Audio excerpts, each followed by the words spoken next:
Salut à tous ces petits gloutons et bienvenue dans la Zell Kitchen pour un nouveau numéro de Popcorn. Alors, nous nous trouvons toujours dans cette série de films où en fait tu vois absolument pas arriver la suite et surtout on t'en avait pas parlé. Et pourtant, un beau matin quand tu te lèves, eh ben c'est sur ton mur Facebook et tu te prends ça dans la gueule comme un lion. Chers amis, voici Cloverfield, le 2. Le 2.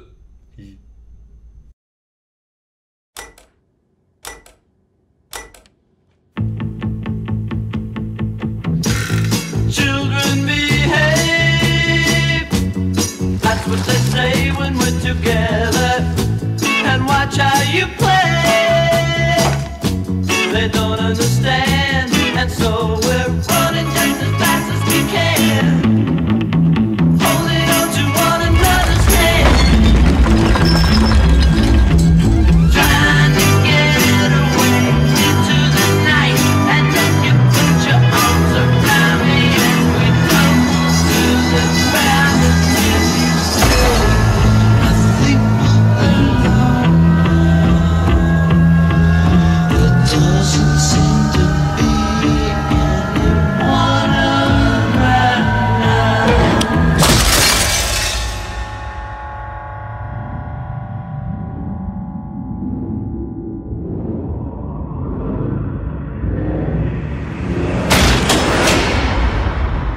No! No! No, no! No!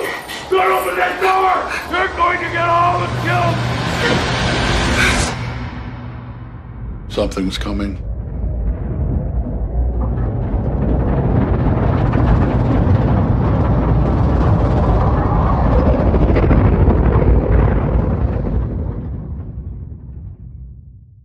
Alors, je vais essayer de voir le bon côté des choses.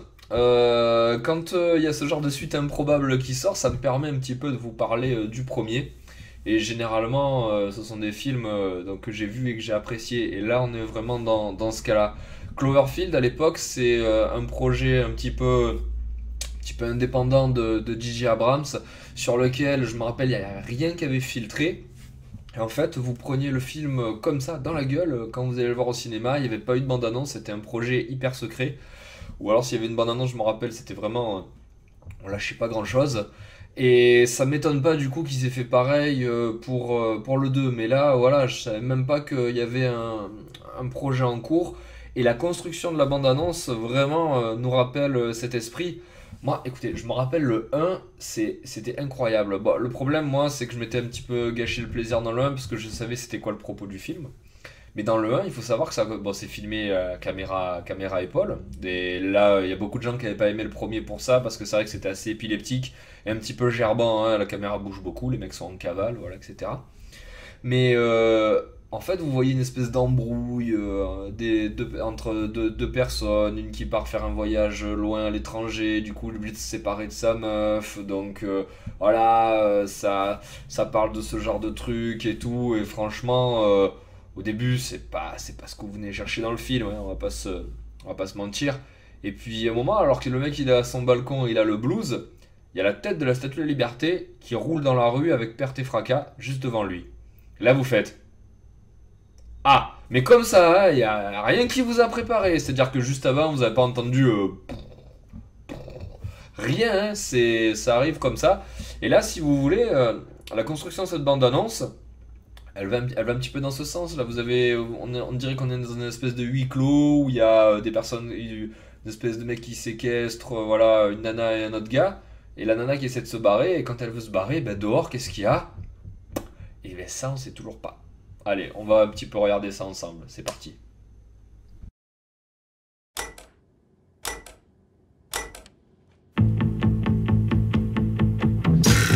Children behave. That's what they say when we're together. And watch how you play. They don't understand, and so we're running just as fast as we can. Alors franchement, quand vous regardez les premières minutes, est-ce que vous avez l'impression de mater un film catastrophe? On est bien d'accord qu'on n'y est absolument pas. Je rappelle ce que c'est Cloverfield, hein. Cloverfield, le premier, c'est donc un monstre qui fait à peu près 20 fois la taille de Godzilla, en exagérant un tout petit peu. qui détruit je crois que ça se passe à New York, qui détruit la ville de New York. C'est-à-dire voilà, pendant tout le film, vous voyez une bête qui détruit les bâtiments, l'armée qui attaque la ville, et au milieu de tout ça, vous avez donc un groupe de jeunes avec la caméra épaule qui essaie d'aller secourir une nana qui est à l'autre bout de la ville. Voilà, ça c'est Cloverfield 1. Cloverfield 2, là, bah, qu'est-ce qu'on voit il y a une musique entraînante, petit peu sympa là. Et vous avez donc 3 personnes dans un bunker, hein, je pense qu'on a bien compris qu'ils sont dans un bunker, ils sont à l'abri, et qui font du puzzle, qui jouent à destin. Donc voilà, en plus, excusez-moi, là, le contre-pied il est 2 fois plus fort. S'il te plaît, t'as John Goodman. John Goodman, même si sur les dernières années, là, il a un petit peu embrassé tout type de rôle, c'est quand même un acteur comique des années 80. Même si maintenant, bon, c'est un super acteur, j'adore. En plus maintenant, du coup, il a montré qu'il savait tout jouer. Mais là, je veux dire, John Goodman, je sais pas, quand il arrive, ça fait sourire, honnêtement. Hein. Et la nana, c'est celle qui joue dans Scott Pilgrim, je crois que c'est celle qui fait Ramona Flowers, voilà, qui est charmantissime. Et alors l'autre est une espèce de redneck, là, un petit peu barré. Enfin voilà, là, les bases qui sont posées, il n'y a pas de dialogue, hein, c'est que la musique, c'est que de l'ambiance. On se demande un petit peu où on va, là.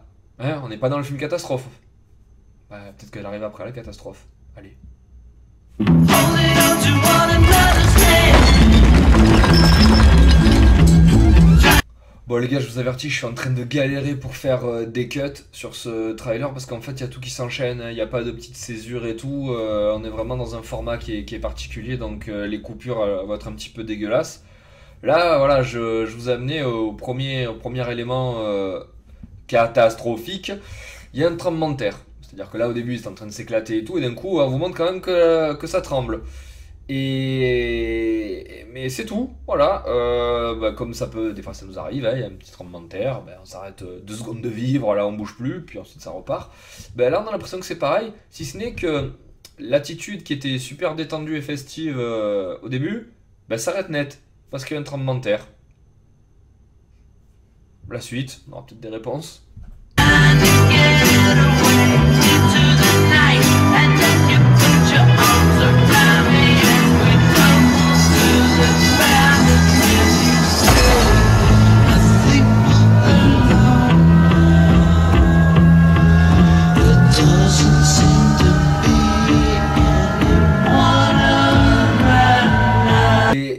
C'est trop bizarre comme c'est foutu, c'est un truc de malade parce que en fait on a l'impression que ça vire au huis clos un petit peu glauque quoi, dans une espèce de film de séquestration.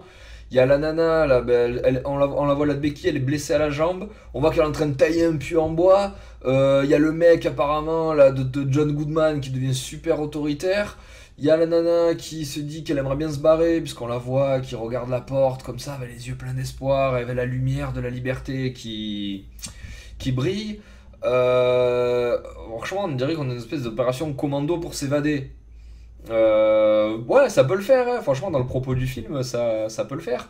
Mais c'est vrai qu'à part le tremblement de terre, on n'a aucune connexion avec l'extérieur. On est vraiment là, là, on vous montre un huis clos, quoi. C'est incroyablement bizarre comme c'est foutu quoi. Quand vous connaissez le 1, c'est vrai qu'on se demande vers quoi se tourne ce second opus. Enfin écoutez là voilà, moi je fais qu'analyser, on n'a toujours pas d'éléments supplémentaires. La suite.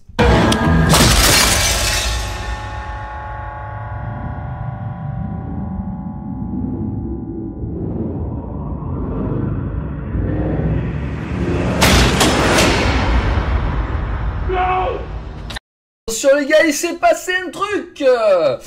Ouais, parce que alors en fait ça y est là, ils sont passés à l'acte, ils ont un petit peu drogué John Goodman, là il s'est retrouvé un petit peu engourdi et du coup voilà, lui fracasse une bouteille au visage et du coup elle décide de tenter une évasion.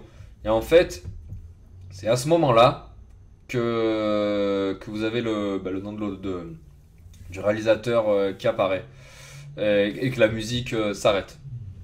Donc voilà, il se passe quelque chose. Et donc en fait voilà, le but c'était de s'évader. Et là je pense qu'on va rentrer dans le vif du sujet. Ok, t'es séquestré. Ok, c'est vrai que de passer toute sa vie avec John Goodman en face de soi, c'est peut-être pas marrant. Et de jouer à des puzzles et tout. Mais peut-être quelque chose de pire que tout ça. Le dehors. No! No, no! No! Don't open that door! They're going to get all the kills! Something's coming.